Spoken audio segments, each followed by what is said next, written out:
Student, તો આજે આપણે ધોરણ 4 ની અંદર વિષય આસપાસ તેમાં પાઠ 6 પાઠનું નામ છે રિયાની મુસાફરી. તો આપણે ટેક્સ્ટની અંદર સારી રીતે પાઠ સમજી લીધો છે. તો હવે આપણે આજે લીથામાં પૂરીશું. તો તમારે બધાએ પણ મારી હારે જ લીથામાં પૂરવાનું છે, એટલે તમારે જોઈતી જરૂરિયાત બધી જ વસ્તુ લઈને સાથે બેસજો. તો ચાલુ કરીએ આપણે પૂરવાનું. તો તેની અંદર છે આપણે ક્લાસ વર્ક વિભાગની અંદર પ્રશ્ન નંબર 1, નીચેના પ્રશ્નોના 2-3 વાક્યોમાં ઉત્તર આપો. તેની અંદર પેલો ક્વેશ્ચન છે, જીયાનું કુટુંબ ક્યાં ફરવા જવાનું હતું? તો લખો તેમાં જીયાનું કુટુંબ દમણ ફરવા જવાનું હતું. તો ફરી પાછું આપણે જોઈ લઈએ. પ્રશ્ન 1 છે કે જીયાનું કુટુંબ ક્યાં ફરવા જવાનું હતું? તો શું લખ્યું આપણે તેમાં? તો કે જીયાનું કુટુંબ દમણ ફરવા જવાનું હતું. ત્યાર પછી છે ક્વેશ્ચન નંબર 2 કે જીયાએ રિયાને પ્રવાસની મુસાફરીની યાદગારી માટે શું કહ્યું? તો લખો તેમાં જીયાએ રિયાને પ્રવાસની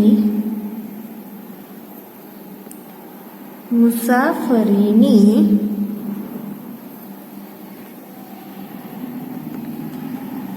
યાદગીરી માટે પ્રવાસની તમામ વિગતો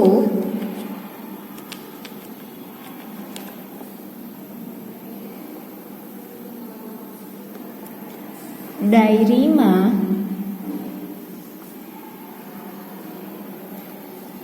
લખવાનું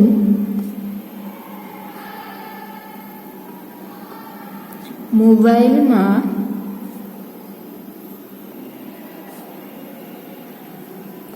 ફોટા પાડવાનું અને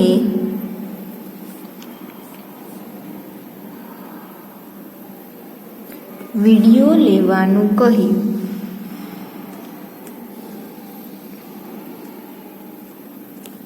તો ફરી પાછો પ્રશ્ન નંબર 2 જોઈ લઈએ કે જીયાએ રિયાને પ્રવાસની મુસાફરીની યાદગીરી માટે શું કહ્યું? તો આપણે શું લખ્યું તેમાં? તો કે જીયાએ રિયાને પ્રવાસની મુસાફરીની યાદગીરી માટે પ્રવાસની તમામ વિગતો ડાયરીમાં લખવાનું, મોબાઈલમાં ફોટા પાડવાનું અને વિડીયો લેવાનું કહ્યું. ત્યાર પછી છે પ્રશ્ન નંબર 3 કે રિયાનું કુટુંબ રેલવે સ્ટેશને કેવી રીતે ગયું? તો લખો તેમાં રિયાનું કુટુંબ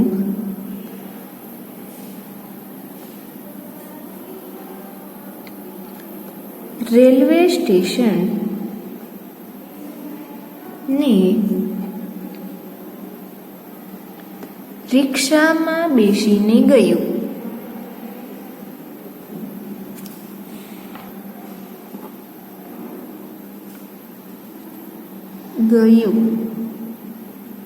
તો ફરી પાછો પ્રશ્ન 3 જોઈ લઈએ કે રિયાનું કુટુંબ રેલવે સ્ટેશને કેવી રીતે ગયું? તો કે રિયાનું કુટુંબ રેલવે સ્ટેશને રિક્ષામાં બેસીને ગયું. ત્યાર પછી છે પ્રશ્ન નંબર 4 કે રિયાના કુટુંબને ટ્રેનમાં કેવી બેઠક વ્યવસ્થા મળી? તો લખો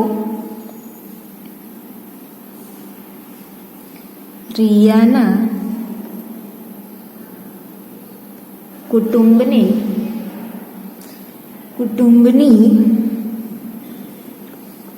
ટિકિટનું બુકિંગ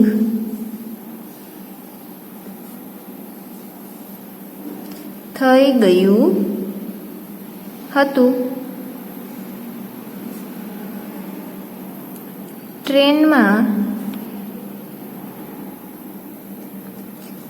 રિયા અને તેની મમ્મીને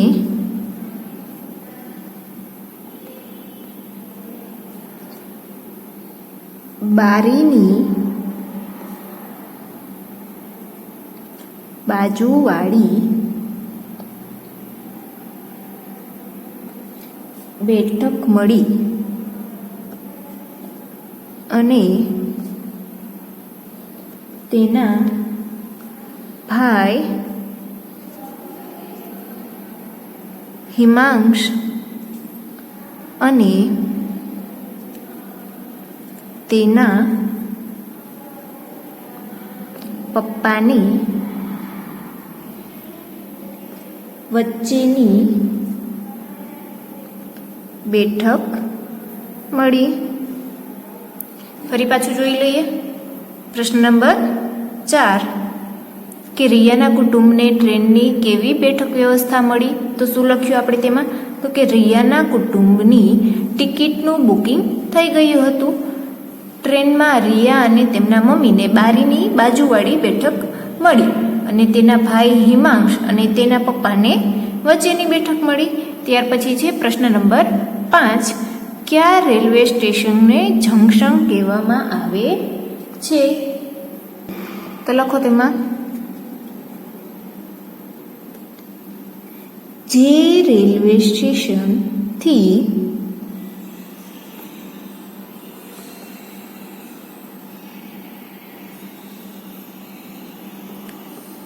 આગળ જવા માટે 2 કે તેથી વધારે રેલવે માર્ગ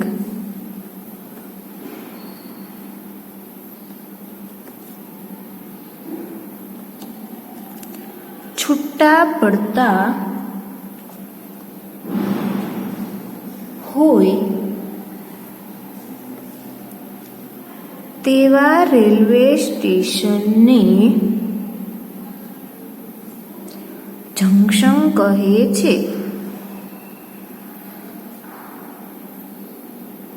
કહેવાય છે. ફરી પાછું પ્રશ્ન નંબર 5 જોઈ લે કે કયા રેલવે સ્ટેશનને જંકશન કહેવામાં આવે છે? તો શું લખ્યું આપણે તેમાં? કે જે રેલવે સ્ટેશનથી આગળ જવા માટે 2 કે તેથી વધારે રેલવે માર્ગ છૂટા પડતા હોય તેવા રેલવે સ્ટેશનને જંકશન કહેવામાં આવે છે. ત્યાર પછી છે પ્રશ્ન નંબર 6 સામખિયાળી જંકશનથી ક્યાં જતા 2 રેલવે માર્ગ છૂટા પડે છે? તો લખો તેમાં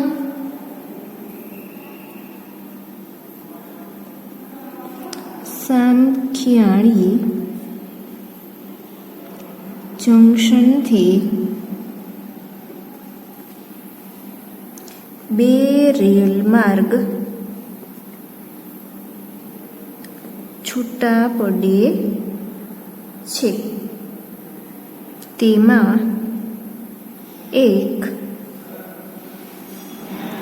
રેલ માર્ગ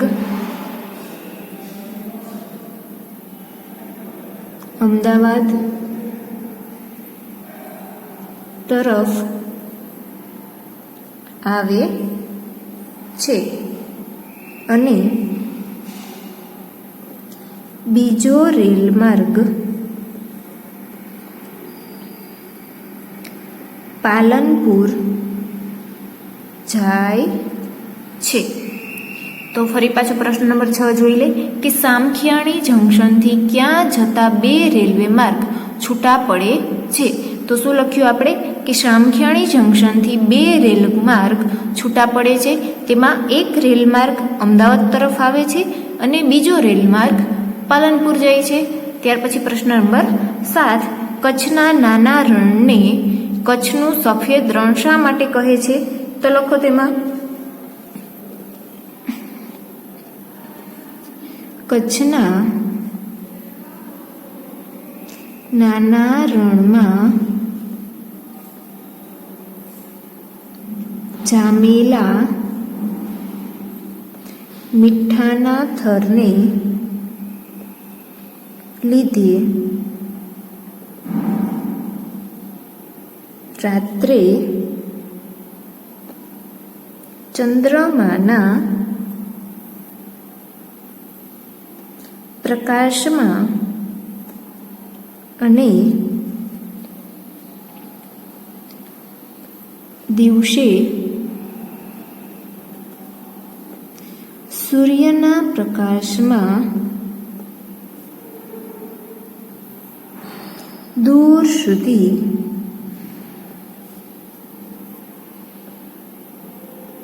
સફેદ ચાદર પાથરી હોય તેવું દેખાય છે. તેથી કચ્છના નાના રણની કચ્છનું સફેદ રણ કહે છે. તો પ્રશ્ન નંબર 7 ફરી પાછું જોઈ લઈએ કે કચ્છના નાના રણને કચ્છનું સફેદ રણ શા માટે કહે છે? તો શું લખ્યું આપણે તેમાં કે કચ્છના નાના રણમાં જામેલા મીઠાના થરને લીધે રાત્રે ચંદ્રમાના પ્રકાશમાં અને દિવસે સૂર્યના પ્રકાશમાં દૂર સુધી સફેદ ચાદર પાથરી હોય તેવું દેખાય છે. તેથી કચ્છના નાના રણને કચ્છનું સફેદ રણ કહે છે. ત્યાર પછી પ્રશ્ન નંબર 2 મેઇન પ્રશ્ન નંબર 2 નીચેના પ્રશ્નોના ઉત્તર લખો. તેની અંદર પહેલો પ્રશ્ન છે કે ટ્રેનમાં મુસાફરી દરમિયાન પડતી અગવડો જણાવો. તો લખો તેમાં ટ્રેનમાં મુસાફરી દરમિયાન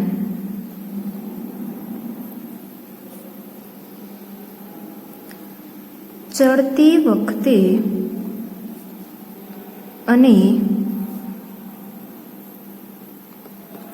ઉતરતી વખતે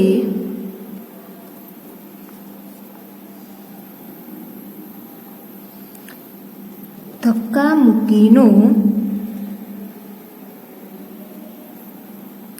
અનુભવ થાય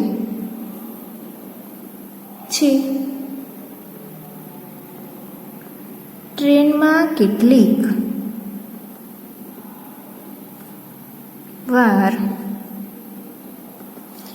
જગ્યા ન મળતા ઊભા રહી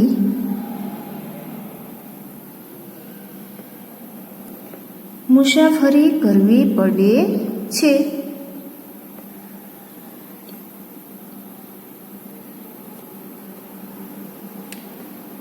મુસાફરોની અવર જવરને લીધે રાત્રિ મુસાફરી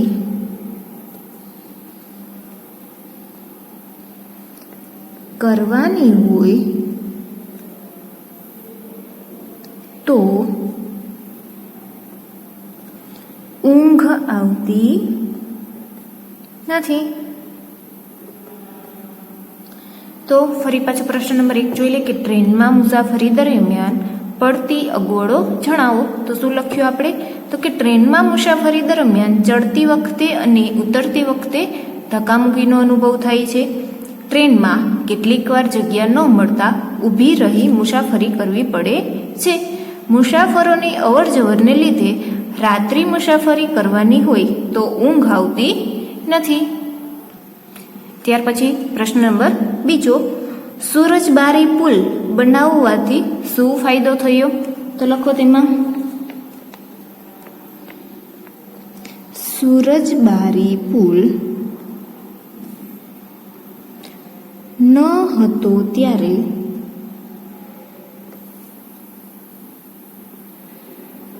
કચ્છથી અમદાવાદ તરફ જતી વખતે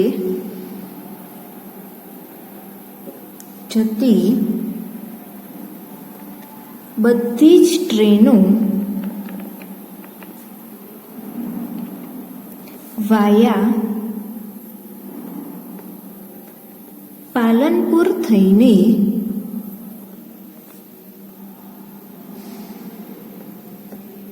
અમદાવાદ જતી હતી.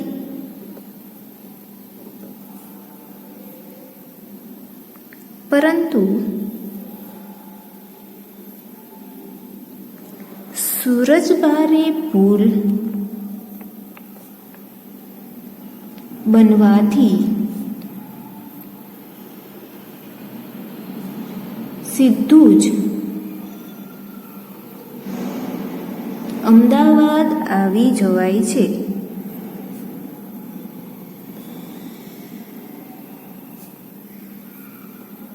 જેમાં પૈસા અને સમય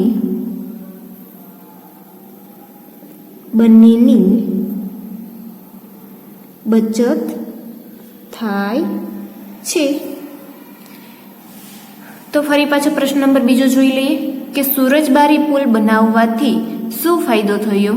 તો એમાં શું લખ્યું આપણે? તો કે સૂરજબારી પુલ ન હતો ત્યારે કચ્છથી અમદાવાદ તરફ જતી બધી જ ટ્રેનો વાયા પાલનપુર થઈને અમદાવાદ જતી હતી, પરંતુ સૂરજબારી પુલ બનવાથી સીધું જ અમદાવાદ આવી જવાય છે, જેમાં પૈસા અને સમય બંનેની બચત થાય છે. ત્યાર પછી પ્રશ્ન નંબર 3 છે કે રિયા અને ફિયોનાની દોસ્તી કેવી રીતે થઈ. તો લખો તેમાં રિયા જે ડબ્બામાં મુસાફરી કરતી હતી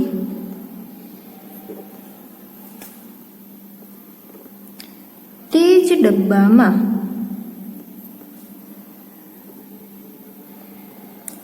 ફિયોના તેના કુટુંબ સાથે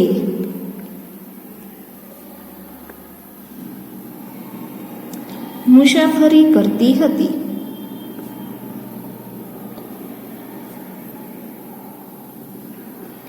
રિયાને ડબ્બામાં ઊંઘ આવતી ન હતી.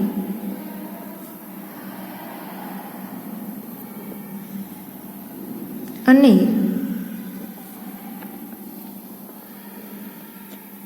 ફિયોનાને પણ ઊંઘ આવતી ન હતી.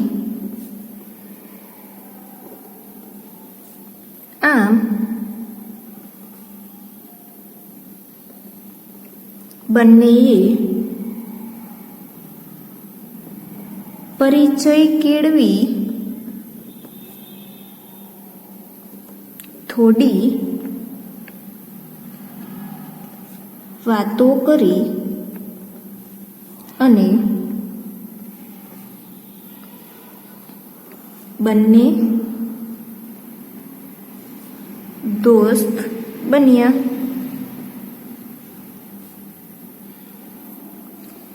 ફિયોનાએ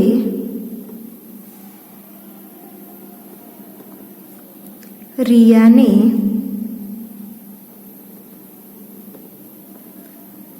વાર્તાની ચોપડી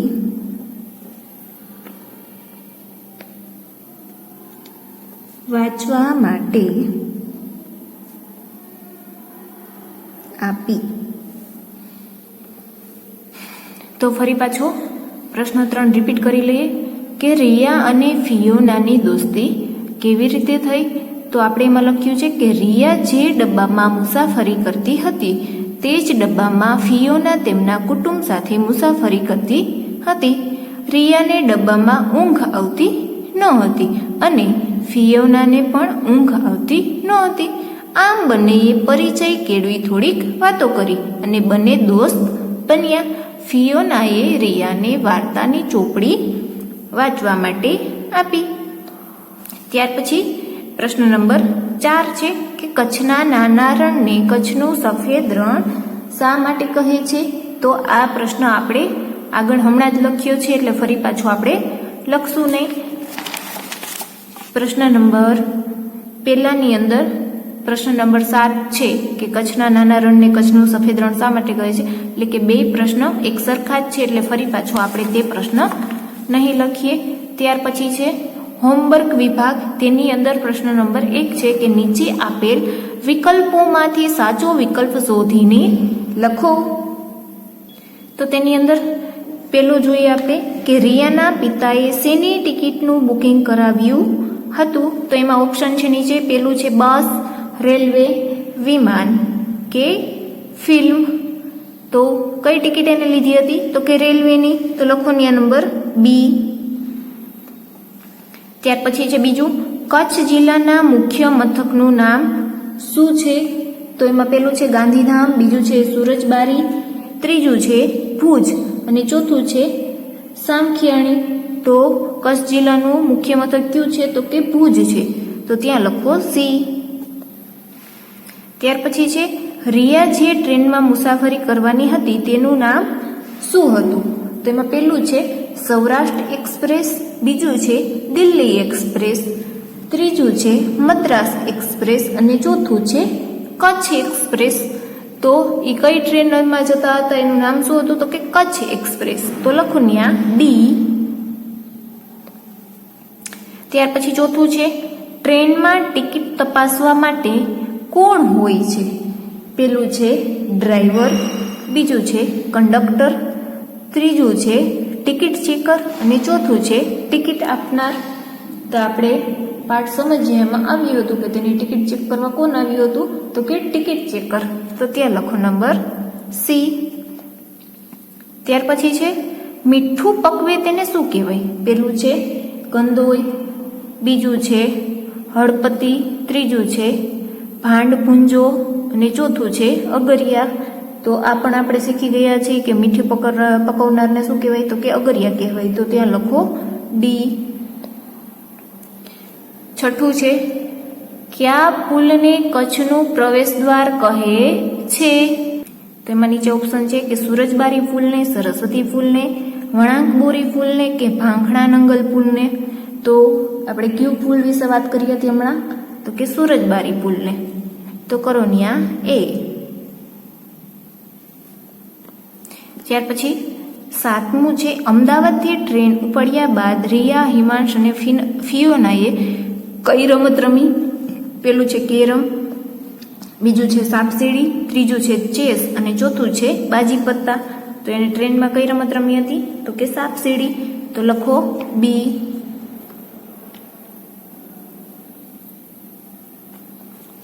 ત્યાર પછી પ્રશ્ન નંબર બીજો, નીચેના દરેક વિધાનોની ખાલી જગ્યા પૂરો.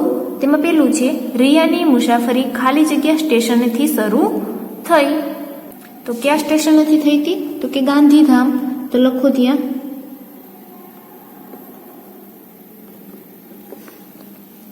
ત્યાર પછી છે સાપસીડીની રમત ખાલી જગ્યા વડે રમવામાં આવે છે. તો તમને બધાએ સાપસીડી જોયું જ હશે. શેના વડે રમવાનું હોય? તો કે પાસા વડે. તો ત્યાં લખો પાસા. ત્યાર પછી ત્રીજું છે રિયાની ટ્રેન ખાલી જગ્યા શહેરથી ગાંધીધામ આવી હતી. તો તેની ટ્રેન ક્યાંથી આવી હતી? તો કે ભુજથી. તો લખો ત્યાં ભુજ. ત્યાર પછી ચોથું છે રિયાનું કુટુંબ ટ્રેનમાં મુસાફરી કરી ખાલી જગ્યા જવાનું હતું. તો એ ક્યાં જવાના હતા? તો કે વાપી. તો ત્યાં લખો વાપી. ત્યાર પછી પાંચમું છે ગાંધીધામ રેલવે સ્ટેશન પછી ખાલી જગ્યા જંકશન આવે છે. તો રિયાએ તેના પપ્પાને કયા જંકશન વિશે પૂછ્યું હતું કે જંકશન કોને કહેવાય છે? તો ગાંધીધામ પછી કયું આવે? તો કે સામખિયાણી. તો ત્યાં લખો સામખિયાણી. ત્યાર પછી છે છઠ્ઠું અગરિયાઓ મીઠાના ખાલી જગ્યા બનાવીને મીઠું પકવે છે. તો અગરિયાઓ શું? મીઠાના અગર બનાવીને. તો ત્યાં લખો અગર. ને ત્યાર પછી લાસ્ટ ખાલી જગ્યા છે ખાલી જગ્યા પાસેથી રિયાએ વાર્તાની ચોપડી લીધી. તો એની હારે કોણ મુસાફરી કરતું હતું? તો કે ફિયોના. તો ત્યાં લખો ફિયોના. ત્યાર પછી છે પ્રશ્ન નંબર ત્રીજો, નીચેના વિધાનોમાંથી સાચો વિધાનો સામે રાઈટ અને ખોટા વિધાનો સામે રોંગની નિશાની કરો. તો એમાં પહેલું છે, રિયા ટ્રેનની મુસાફરીમાં સુરત જવાની હતી, તો કે ના, તો ત્યાં કરો ખોટું. ત્યાર પછી છે, જીયા મુસાફરીના 2 દિવસ અગાઉ બીમાર થઈ, તો કે રાઈટ. ત્યાર પછી છે, જીયાએ પ્રવાસની વિગત લખી આવવા રિયાને કહ્યું, તો કે હા, તો કરો ત્યાં રાઈટ. ત્યાર પછી છે, રિયાની મુસાફરી સમયે અમાસની રાત હતી, તો કે ખોટું. કઈ રાત હતી? પૂનમની. ત્યાર પછી છે, ટ્રેન ગાંધીધામ સ્ટેશન પર આવી ત્યારે લોકો શાંતિથી ટ્રેનમાં ચડતા હતા, તો કે ખોટું. ત્યાર પછી છે પ્રશ્ન નંબર 4, બંધ બેસતા જોડકા રચો. તેમાં વિભાગ અ છે, વિભાગ બ છે. તો વિભાગ અ છે એ પ્રશ્ન છે ને વિભાગ બ છે એમાં આપણે આડાહવડા જવાબ આપ્યા છે, તેને ગોતીને ઉત્તરના બોક્સમાં લખવાનું છે. તો પેલું છે રિયા, તો રિયા સામે શું આવશે સામેનામાંથી? તો કે જીયાની સખી એટલે કે જીયાની ફ્રેન્ડ. તો ત્યાં લખો નંબર 3. ત્યાર પછી છે ભુજ, તો સામે શું આવશે જવાબમાં? તો કે કચ્છ જિલ્લાનું મુખ્ય મથક. તો ત્યાં કરો નંબર 4. ત્યાર પછી છે મીઠું પકવનાર, તો હમણાં જ આપણે જોયું શું કહેવાય? તો કે અગરિયા. તો નંબર 1 ઉપર આપેલું છે, તો લખો ત્યાં નંબર 1. સુરજબારી પુલ કચ્છનો પ્રવેશ દ્વાર કહેવાય છે, તો ન્યાર કરો નંબર 2. અને એક બોક્સ આપણે વધારાનું આપેલું છે, તેમાં આપણે કાંઈ જ લખવાનું નથી. ત્યાર પછી પ્રવૃત્તિ આપેલ છે, જે બધા જ સ્ટુડન્ટે ફરજિયાત કરવાની છે. તમે જે વાહનોમાં મુસાફરી કરી હોય તેના ચિત્ર મેળવી નીચે ચોંટાડો. ચિત્રની નીચે વાહનનું નામ લખો. હવે અત્યાર સુધી તમે જે પણ કોઈ પણ વાહનમાં બેઠા હોય, મુસાફરી કરી હોય, તો તે કોઈ પણ 2 વાહનો અહીં ચોંટાડવાના છે. ચોંટાડવાનો હોય તો દોરવાના છે, અને તમે જે વાહન દોર્યું હોય તેની નીચે તેનું નામ લખવાનું છે. ને આ પ્રવૃત્તિ બધાએ જ કરવાની રહેશે. તો અહીંયા આપણે પાઠ 6 રિયાની મુસાફરી લીથાની અંદર પૂર્ણ કરીએ છીએ. આગળ હવે આપણે નવા પાઠ સાથે મળીશું. તો ત્યાં સુધી આવજો.